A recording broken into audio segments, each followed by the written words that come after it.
Did you know Jesus once stopped reading a Bible verse mid-sentence and it actually caused a murderous riot? Imagine the Savior of the world standing in your local church. He unrolls a massive heavy scroll and reads a 700-year-old prophecy from Isaiah.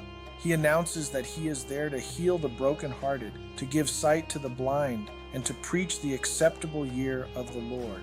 But then, right at the absolute peak of the promise, he does something completely jarring.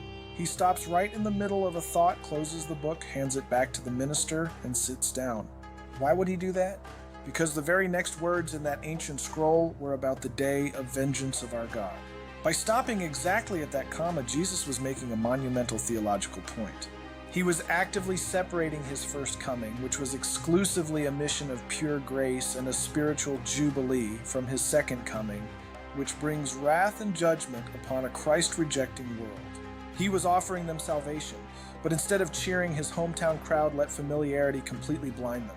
They looked at him and basically said, "We know your dad, you are just the local carpenter." They wanted him to perform spectacular healing miracles on demand just to entertain them. Jesus absolutely refused. Instead, he actively provoked them.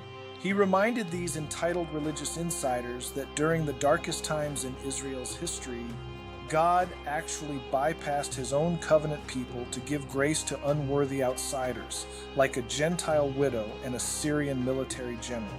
He opened up the fact that their religion was entirely skin deep. And they were so enraged by this truth that they dragged him out of the church and tried to throw him off a cliff. This explosive moment in Nazareth is a massive hinge that explains the transition from the Old Testament law to the boundless grace we live under today.